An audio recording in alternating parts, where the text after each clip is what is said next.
how can the environmental performance of products be compared? Currently, consumers and many others have very limited options to compare how one product compares to the other with regard to its environmental credentials, environmental performance, or environmental impact.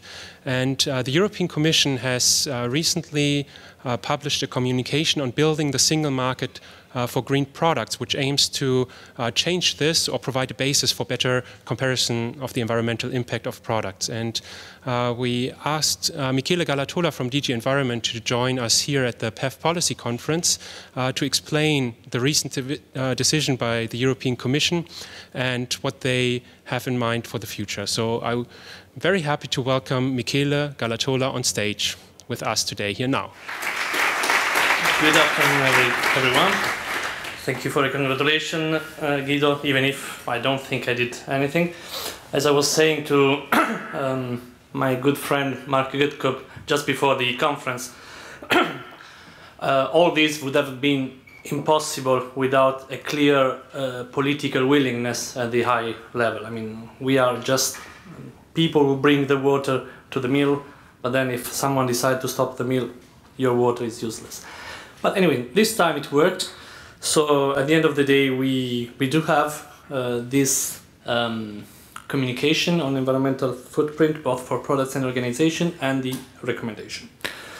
What I will like to do today in this first speech, because I will have a second one tomorrow, but the one tomorrow will be more technical. Today I would like to concentrate more on the a little bit on the history, even if Rasmus already said pretty much everything, but more on explaining the reasons, the political implication in the short, medium and long term of this action. Let's see if it works. It works. Okay. Difficult for me to read what I put in the slide. Anyway, I think this slide is about the story. The story from the political perspective first, and then we will analyze the story from the industrial perspective and from other angles. From the political perspective, this is just to remind us all that it was not an initiative of the Commission to do this work. And this is important to keep in mind, because exactly explain why at the end of the day the work was adopted. Because there was a strong willingness from member states, from the head of states, to push this forward.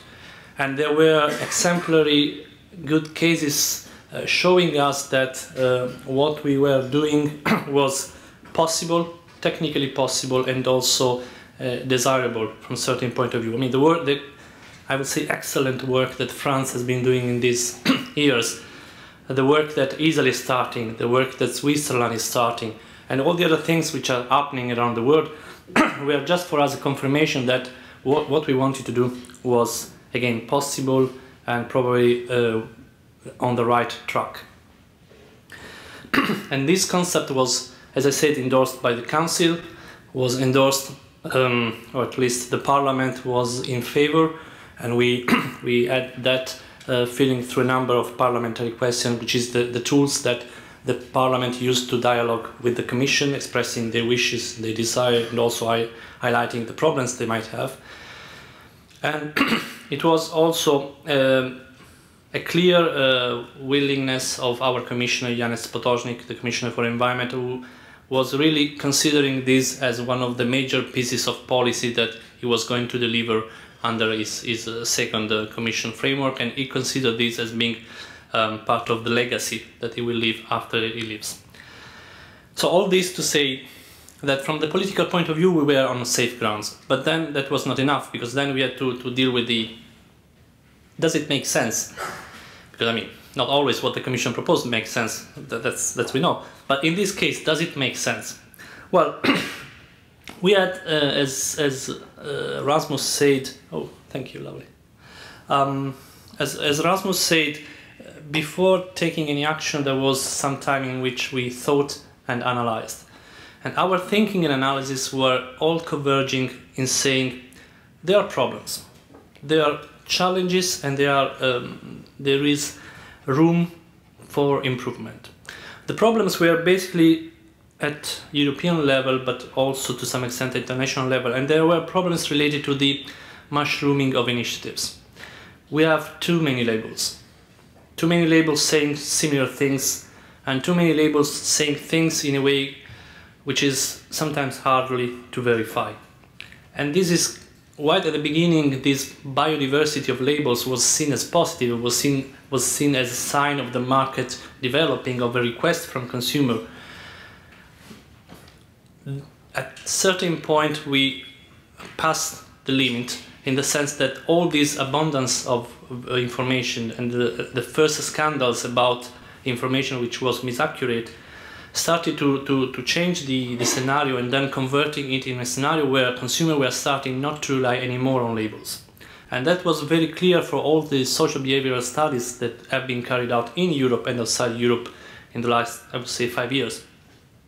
People are saying, and there will be a Eurobarometer that is going to be published in the coming weeks, specifically on these issues. And there people are saying, yes, we do want information. Yes, we do believe in labels, but we don't believe in labels which are provided by industry.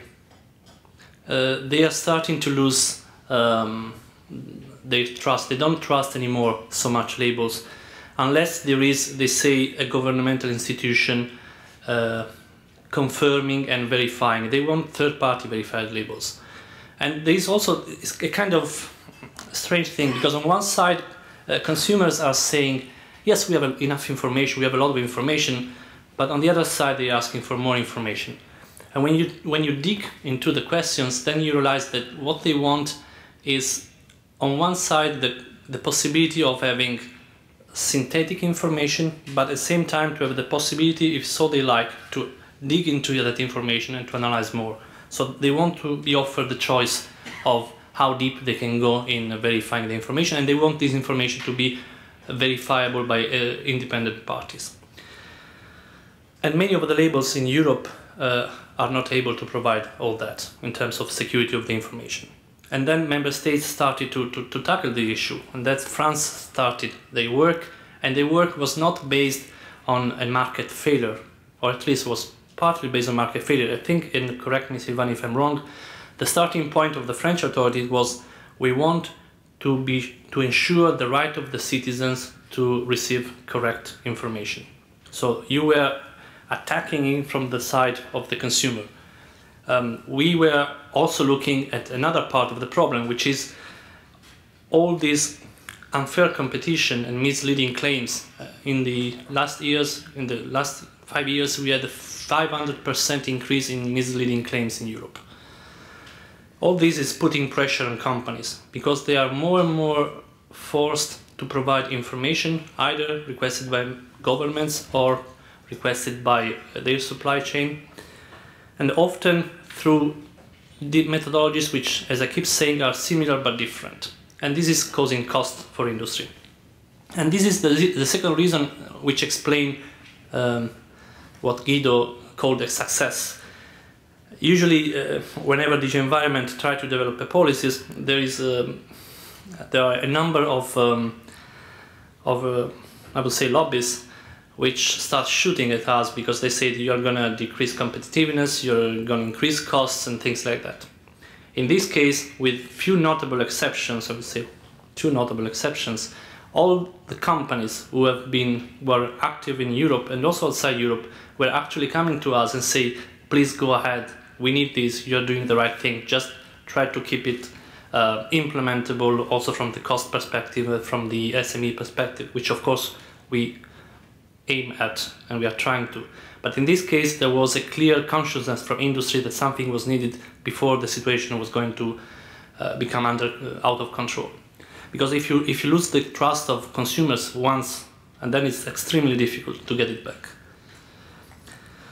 So we know that there were a lot of initiatives, very valuable ones, all of them, and we decided to build on them instead of reinventing the wheel.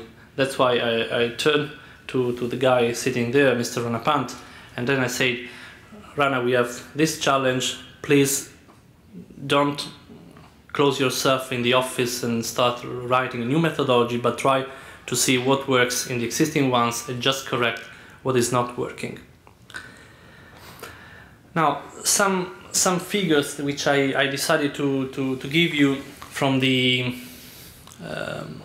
report that we are going to publish from the Eurobarometer. Here you can clearly see that the market potential in terms of consumer perspective is huge. Not only people keep saying that they are willing to buy green products, which we know, but it seems, and I'm waiting to see the figures from France as soon as they will be published, it seems that also when they are faced with the information in the way they want to see it, they also start changing their buying behavior. The retailers with whom I've spoken in this month say that there is not a clear tendency there. It depends from member states to member states. It changed a lot. In some countries this is more clear than in others, but it seems there is a kind of a trend that, as much as we have seen for the energy label, where at the beginning people were not really understanding what the label was about and were not linking it to any advantage, with time now everybody agrees that the energy label has provided a lot of benefits in terms of consumer awareness and then also changing their consumption habits. I mean, even my mother, which is 80, now understands what an energy label is. That's to say that also with environmental footprint, which in principle is much more complex than an energy label, it seems that there is this trend that you can build upon the information, and in the medium term you can start changing consumption habits from consumers. So what the problem was? One of the problems was that everyone was going its own way. We know France has been developing their own methodology. In UK we have seen the PAS 2050, which has been the basis for a lot of activity in the coming years. Also the WRI-GHG protocol has been building on this initiative. Then in Italy they've started a carbon footprinting project, and again they have their own methodology. In Switzerland recently the parliament has approved a law which might lead to a voluntary, mandatory, not yet clear product environmental footprint labeling system, again based on another methodology. And then we have the private initiative, we have the Sustainability Consortium, we have the Sustainable Upper Coalition, we have a lot of initiatives which, again, all of them are using similar methods, but they are not really working in a coordination way. Again, things are changing also there. Also, thanks to an initiative of Tema One, I think it was last summit, we started a multi-platform, I would call it dialogue, where all these systems are starting to talk together to each other to see which are the common things that they can build upon and where they can work together in the future. So they are extremely positive, happening. Also at political level, I want to say that the dialogue between governments is getting better and more frequent, and I think also more mature compared to what was in the past. I mean, in the past, I've been told, because I'm not that old, that often dialogue was kind of blocked because everyone was suspicious of the real intentions of the other government. Someone was saying, okay, the Americans want to impose on us their methods, or the European wants to do that somewhere else in the world. While at the end of the day, now all governments are realizing that we are facing the same challenges. And if we don't collaborate and cooperate with open mind, probably none of us is able to solve those challenges correctly. And that's why now we are having, I would say, very fruitful dialogue with all the major trade countries for Europe. So we are having a very good dialogue with the United States, with Japan, with China, with Canada, Brazil, and all at the same time. So it's not anymore a bilateral dialogue, but it's a multi-stakeholder on the same level dialogue. This experience was promoted by the Commission in September, but now we already had the second meeting in April in Paris under the leadership of UNEP, and there will be now, at that moment in time, it has been decided that this dialogue will continue, so it will become more stable. The next meeting will be around October, November, and United States and Mexico proposed to host the meeting, so This is again extremely positive. And the dialogue there is not just a chat box, but there are some concrete deliverables that we are starting to work at. And the first deliverable that now we will try to address through some technical papers that experts will write is the issue of life cycle data availability and life cycle data quality in databases. This is one of the first hurdles and challenges that we all have acknowledged, so that we want to start facing and tackling through this multi-governmental dialogue. What would have happened without the SMGP, the single market for green products? Well, the world would have continued, of course, and in Europe probably we would have seen something that is still possible, which is member states continuing developing their own approaches. The problem there is that we have internal market rules, and this legislation might be seen from the Commission perspective as an obstacle to the free movement of goods, which is against internal market rules. So if member states will continue developing their own approaches without trying to harmonize everything under a European chapeau, we might face this risk then that the Commission will start fighting and bringing lawyers on the field to stop this initiative. It's not yet the case.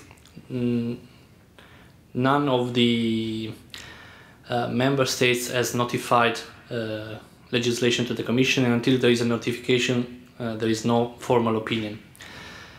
We already know that, for example, Article 54 of the Grenelle Law explicitly mentioned that as soon as there will be a European approach, for example, France will work in line with the European approach. So I will listen carefully to what Sylvain says later, just to learn if they are satisfied with the work we have done or it's not yet enough. When we are also waiting to learn from the other member states what's their position. I have to say we are quite optimistic on that, because the 22nd, 23rd, so last week, there has been the informal environmental council in Dublin under the Irish presidency, and this package, the SMGP, was the first point in the agenda, and there has been a very good discussion there, and none of the member states has expressed any negative opinion on the package, which was extremely welcomed by our Commissioner. Of course, there are, I would say, critical points which have been risen to the attention of the Commission, and in particular that these things look complex, and we have to be extremely careful when implementing it to be sure that it will not increase cost, especially for SMEs, and it will not become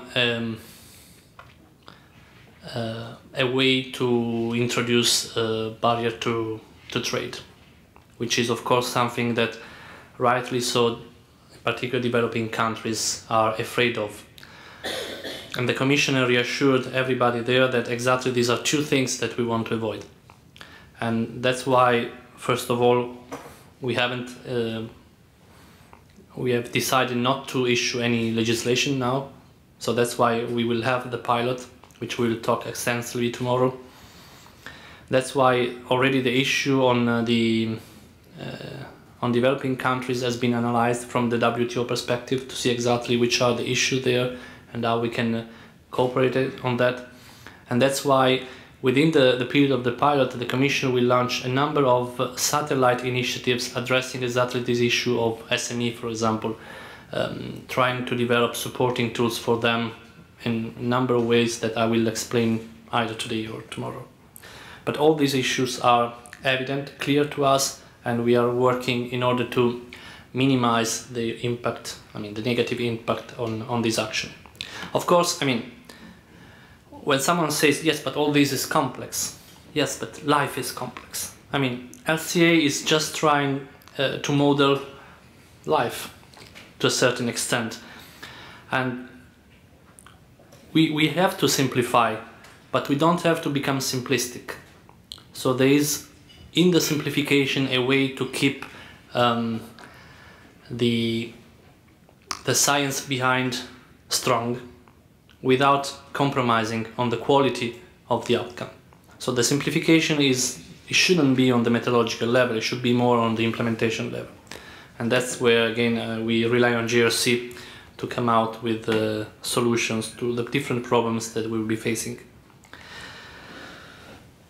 This slide is just to remind all of us that we haven't developed this in a silos. There have been extensive consultation before this with the ILCD work handbook that JRC developed, and then during the process we have been holding meetings, we have done a first wave of pilots with 20 organizations, we have run public consultation, and for sake of transparency we have published a very advanced draft of the methodologies 1 year before their adoption. And those of you who had no better things to do than comparing the two methodologies, you have realized that at the end of the day very few things changed from the version uploaded 1 year ago to the version finally adopted. Mostly editorial things, and then the end of life formula, but which I leave it to Rana to explain why they changed it. Let me see this slide because I don't recall what is there. Yes, this is the basically this slide tries to sum up the content of this communication. Just for those of you who are not familiar with the way the Commission works, a communication usually includes the view of the Commission on a certain subject and try to explain the way forward. And when it is the case, it also includes either policies or action plans. Now, this communication includes several things that I think are interesting from the political perspective on which we might spend some time here reflecting together. The first thing that it includes is it explains the problem, of course, and then it tells you what will happen from here, I would say, until 2020. I mean, sometimes you have to read within lines. It's not always written in capital letters. But the things, I mean, the timeline scenario is 2020 there. So basically in this period there will happen two things.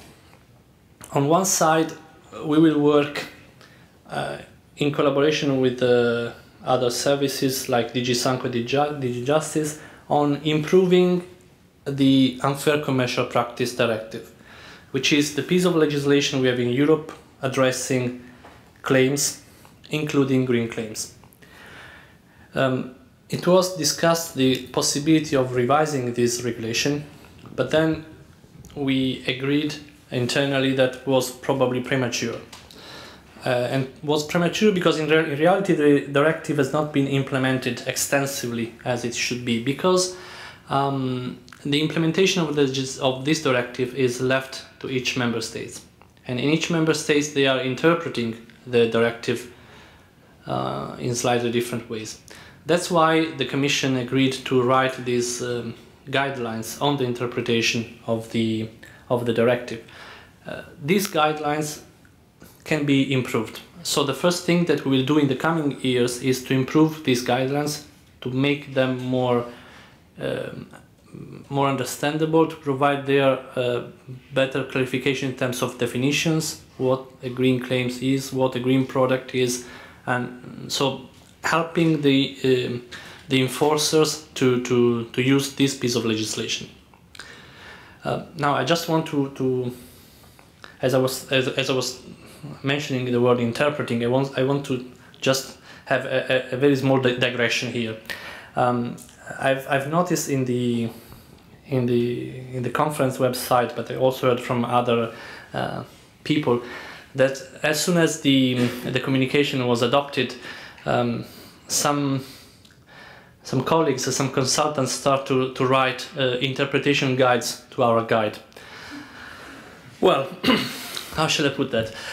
Those guides has not been discussed with the Commission and are not endorsed by the Commission. Of course, you are all free to use them as you like, but you might run the risk that by following those interpretation guides, actually you will be misled in your interpretation. So whenever you have questions, you might also consider the option of sending us an email and asking for our interpretation of things that you might consider not clear in the way the PEF has been written. Oh, sorry. Just to keep it's just to keep your attention. Okay, so having said that I had to say, let's go back to the package. Can I move this the way? Okay. Another element of the communication is the international dialogue that I have already mentioned to you. So I will not spend more time on that. Then we have the 6 communication principles. These communication principles are addressed to all those who are already using green claims in their marketing strategies. They are, I would say, they are common sense principles. You will not find anything astonishing there, and you will see that these principles are in line with the outcome of another piece of work that the Commission is doing. Actually, I will show that now. And this is the other activity I was mentioning. In the consumer European consumer agenda of the Commission, there was a commitment to launch a multi-stakeholder dialogue on environmental claims. This multi-stakeholder dialogues on environmental claims has been launched, and we already had a first document which includes these 9 key recommendations. So in this dialogue, there are all the elements of the society. So there are NGOs, there are governments, there is industry, there is the Commission. And again, this sets the agenda for the coming years. So where we want to work in improving the way we deal with environmental claims. And there you will see elements that I've already mentioned and which are also part of our communication. Here they talk of 9 practical advices. Well, our 6 principles are exactly those 9. I mean, they have disaggregated some of them more to get to the 9, but they are exactly the same. We are also talking here of developing the unfair commercial practice guidance, and here they go further in talking about self and co-regulatory approaches and assess the need for a new regulatory framework, which again is something that it is also mentioned in the communication, and it is one of those things which, for a number of reasons, maybe has not been written in capital letters, as we say, but it's there. And there it is written that after the pilot in 2017, more or less, after the analysis, the independent analysis of results, at that moment in time the Commission will consider which are the options that we have when it comes to product policies. Are we going to fine-tune the tools we have? Are we going to create a new tool besides those that we already have? Or are we going to create a new framework where the existing tools will evolve in something completely different or different from what we have? All the 3 options will be on the table at that moment in time, not now. And again, this was something important because it gives stability from the regulatory perspective to industry, but it gives also a clear timeline of when things might happen, in which direction they might happen. Now let's go back to this slide. The other, I would say, essential element of the communication, actually there are 2 more. One is the recommendation. And this recommendation was the kind of the rabbit in the hat that we had. Because as far as we know, it's only the second time that the Commission used the Commission recommendation and not the Council recommendation. Where is the trick? There are two reasons why we pushed for the Commission recommendation instead of the Council recommendation. The first reason is that it is written in the Lisbon Treaty that the Commission recommendation can be addressed to Member States, but also to private actors, which the Council recommendation cannot. And it was important for us to pass this message not only to Member States, but also to all the other initiatives, to the banking world, to the insurance world, that when they have either policies or initiatives or actions which are based on life cycle, which are aiming at providing credible information, then we wanted to tell them, look, now there is something which has been kind of harmonized. I mean, the word harmonization is abused, so I'm trying not to use that. There is something that is trying to take into account all the different experiences that we have in Europe and outside Europe, and that you might consider to use in your own initiatives. This was the first reason why we went for the Commission recommendation instead of the Council recommendation. The second one is I would say, a more political one, because the Commission recommendation is adopted by the Commission, then becomes immediately operational. The Council recommendation has to go through the co-screening of the Council and the Parliament, and then basically the Commission lose control on the content. So basically the risk was there that if going for a Council recommendation, at the end of the day, the final document could have been different in scope and in technical details from the original one, and we considered not appropriate at this moment in time before a pilot to change the rules of the game.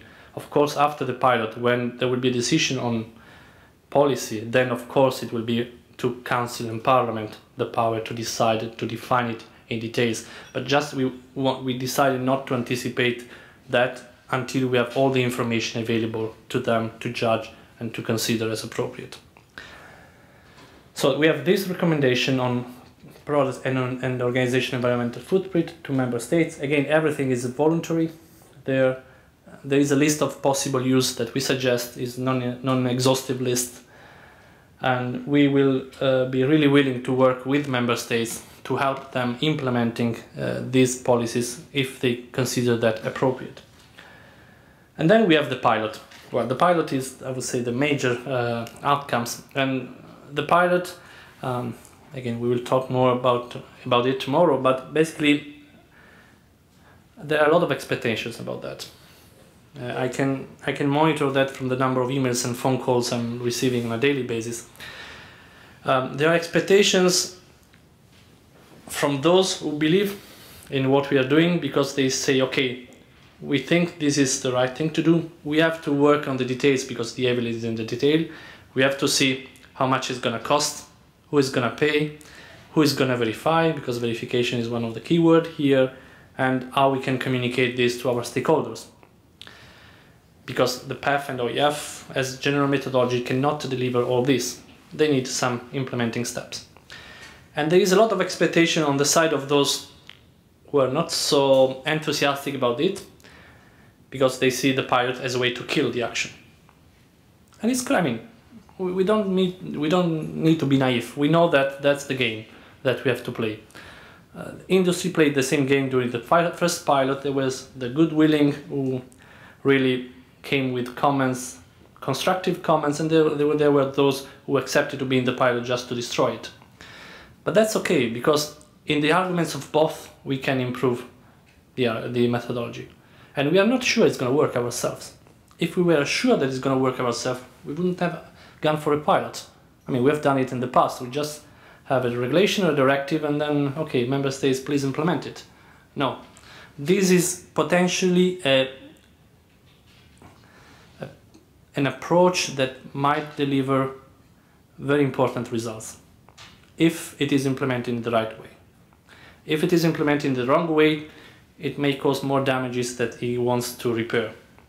So we are extremely cautious, but also extremely pragmatic in what we want to do, and that's why the pilot will be a key moment in time for Europe, but also not for countries outside Europe. And that's why we are organizing the pilot in a way that also industries and governments from outside Europe will be able to fully participate in all the different development stages. Okay, this I can skip. This already said.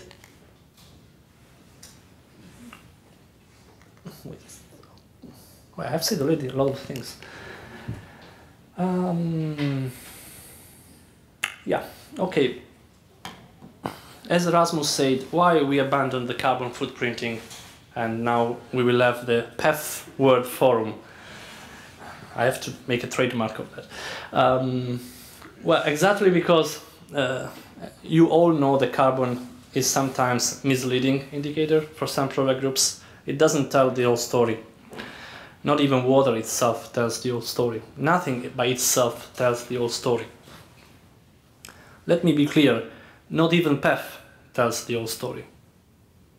There are things which LCA shall not measure, shall not try to measure, because it's not measurable by LCA. So don't make fool of ourselves. We are trying to address that in the PEF by saying, okay, things that can be measured where we have reasonable accuracy of the values, that will be compared, because comparison is one of the final objectives. But there are a lot of things where this cannot possible, and where relevant, this information will have to be provided together with the other information in the way that industry, governments and NGOs will agree. So important to keep in mind. It is life cycle, of course, whole life cycle, unless there are specific reasons to not look at certain part. And again, what makes the real difference, I think, and Rana, correct me if I'm wrong, compared to all the other methodologies existing currently, is that comparability is one of the, it's in full scope, I would say. It's central to the scope. Now, can we compare everything? No. Can we compare organizations? I don't know. I mean, there, even internally, we have had a lot of discussion with people who think that under certain conditions you can compare organizations through this approach. Some others, including myself, I have to say, who are more skeptical about that. I think OEF is a powerful tool for improving the quality of reporting, that's for sure. It might have a lot of benefits for schemes like EMAS, Environmental Management and Audit Scheme. If we will be able through OEF to get to the comparison of companies, again, it's the pilot who will tell us. I'm happy if we will have to change my mind in 3-4 years time from now. On products, well, on products the story is different. On products we know that if you define the scope in the right way, if you define the calculation rules in the right way, you might get to the point, not for all product groups, but for a good number of product groups, product categories, to have comparisons which make sense.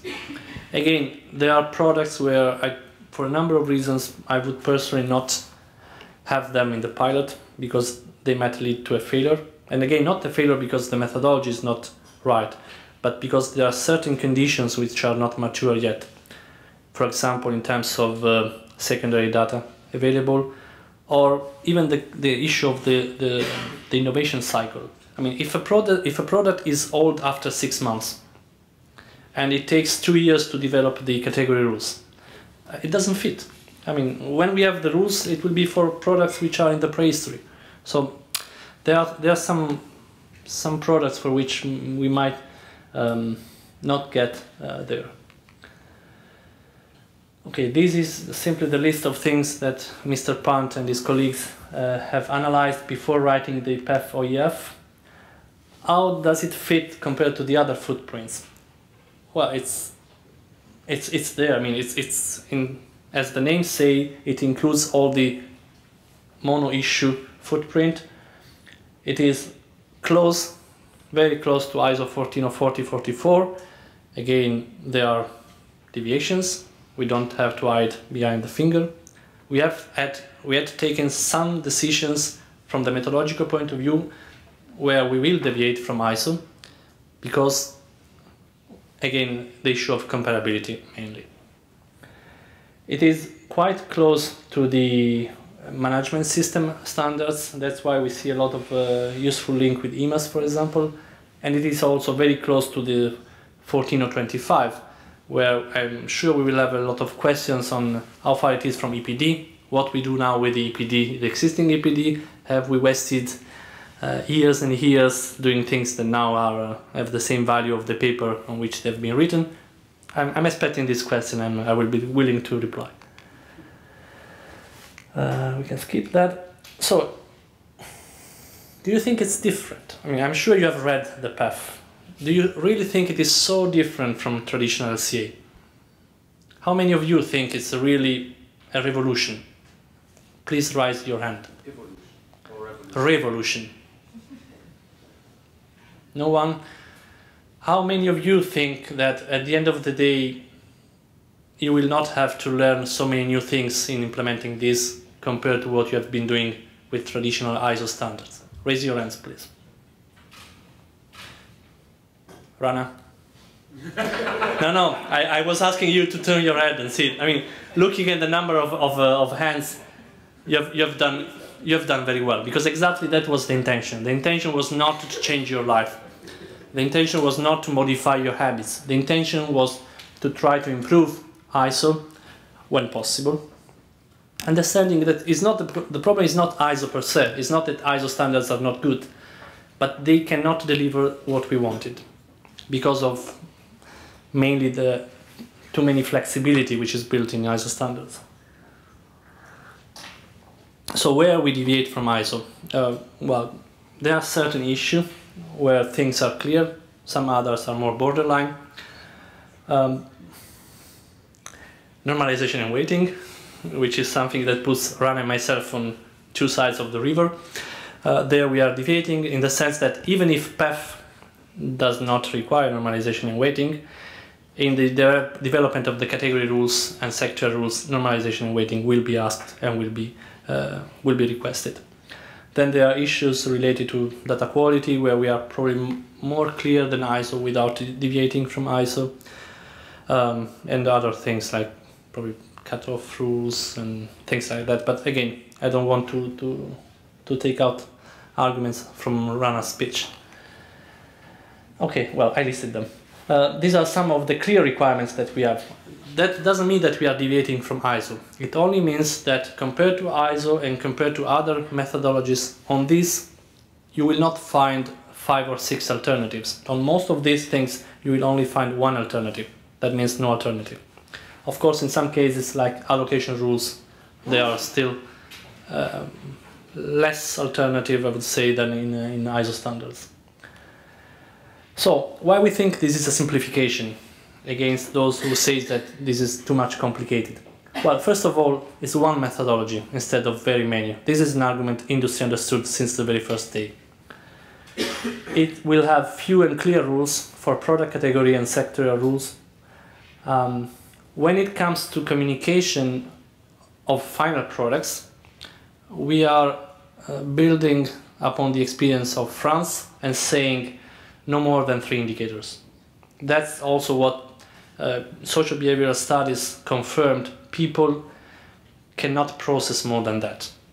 They even like the single indicator, something that we might discuss for years, but in terms of how much information and in terms of indicators, 3 is really the magic number. So we are saying when it comes to final product, and again intermediate is a different story, final product no more than 3 indicators. And there I want to be provocative towards the construction industry, where someone told me that if you start counting all the different indicators for the different life cycle stages, you get around 200 in EPDs for construction products. And then we want to simplify life for SME. And their simplification goes in we have 2 different approaches.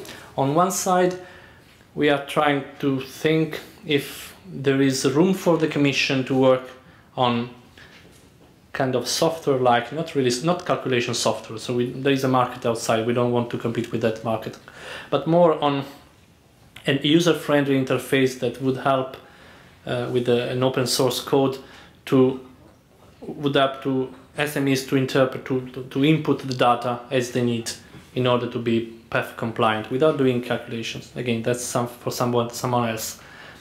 But then there is another concept that we are trying to develop also in collaboration with the industry, and later tomorrow I think there will be a speech from Colruyt who will anticipate this idea, which is the concept of trying to transform the secondary data in primary data. Because if everyone fills in his own primary data along the supply chain, then you don't have secondary data anymore. It's kind of the wiki concept that was developed also by Greg Norris sometime in the past, then it stopped, now it's starting again. It's a very interesting concept if you solve the issue of verification, which to me is the stumbling block. But once you solve that, then you can really facilitate the flow of information along the supply chain, because you will not ask your customer or your supplier all the information of the world, but you will only ask the information that you need in order to fill your part of the work. So it's really the concept of modularity expressed at its best potential. And again, this is something that we are from the Commission side are looking at, and we also will work probably, still unofficially, but I mean there is a very good talk with Colruyt and other retailers who want to develop this concept. What is this? No. Okay, so timeline. This is the timeline for the pilot. The pilot has not been launched yet. All the documentation is ready. Now it's sitting on the chair of my Director General waiting for his clearance. I think he was not in the office last week, but I mean, it's something that should happen in the coming days. I was eager to announce it today, but unfortunately I couldn't make it. So the call will be launched again. It should be a matter of weeks, days. Possible, the deadline will be the 21st of June. Again, this deadline was thought if we were able to launch the call today. Now, of course, if we will have 1 or 2 weeks delay, also that deadline will be shifted.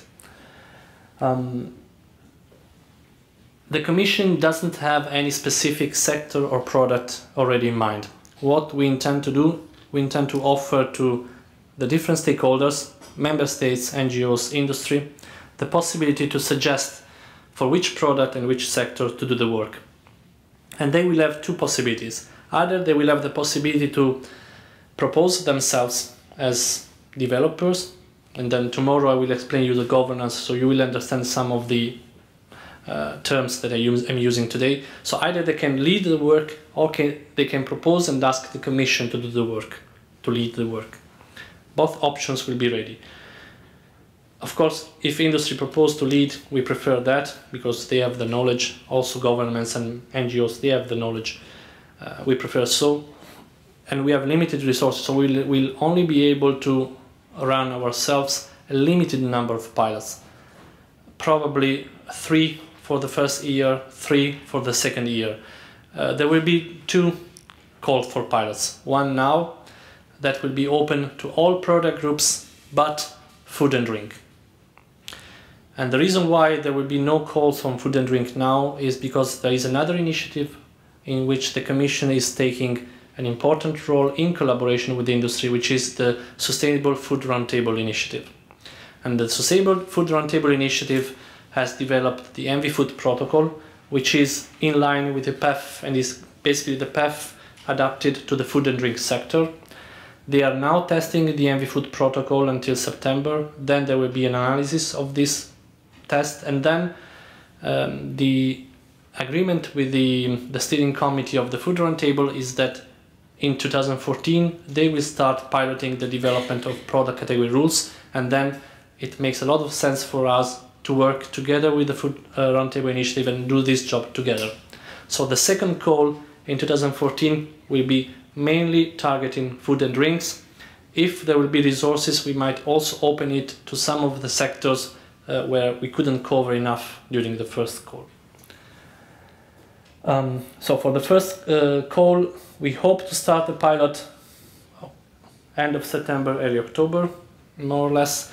The timing is basically partly linked to this and partly linked to the fact that the piloters will be supported by a technical help desk who will do a lot of important things. The call for tender, for all those of you who might be interested, for the technical help desk has been published I think 10 days ago, and there are 52 working days to apply. It's an important contract from the financial point of view, but it's also a challenging one because this help desk will play a key role in this pilot. So the starting of the real work will depend also from the timing when we can sign the contract with the technical help desk. And as the budget is quite important, there are specific rules to be followed, which delays a bit the process. As I said, the pilot will be a 3-year pilot, so it will end September 2016 for the first wave, maybe a bit later for the second wave. And at the end of the pilot, the Commission will do something which, again, is a kind of novelty, which is also an indicator of the importance of this work. I mean, usually, well, I would say first, usually we don't do pilots, okay, but what we decided to do is that at the end of the pilot, apart from the internal analysis of the results, which of course we will do, we will ask external reviewers, external experts, to look at the entire process. So the governance and the technical results, and make an independent analysis of it. Because we don't want, of course, to have biased analysis of the results. And at the same time, we also want to offer the possibility to alternative schemes, which we have read on paper exist, but which I've only seen working on paper for the time being. If there are alternative schemes which can provide the same results and which have gone through the same kind of testing, we will open the possibility to make this independent analysis also to these schemes. Because if there is something outside that works better, maybe also with less cost, the Commission is open to change direction, to change mind, and to implement these other alternatives. It will not be asked to do this comparison, it will be someone independent. I think this is quite important in terms of transparency and in terms of credibility of the whole process. And this should happen around 2017. After that, there will be the policy discussion I was mentioning at the beginning. So after that, we will see how this can be or should not be translated in future policies. And I think that was my last slide for the time being. Any further information, of course, I will be here with you until tomorrow afternoon. There is an email there, which is the email that all my team reads. So also during the first pilot, we had the policy to reply to you within 48 hours, which again is a kind of novelty. And last time we managed to do that. We are trying to do this also this time. So whenever you have questions, please address them to that mailbox, so I'm sure that or either myself or another person of my team will reply to you. And without allowing Guido to use the cow, I thank you much for your attention.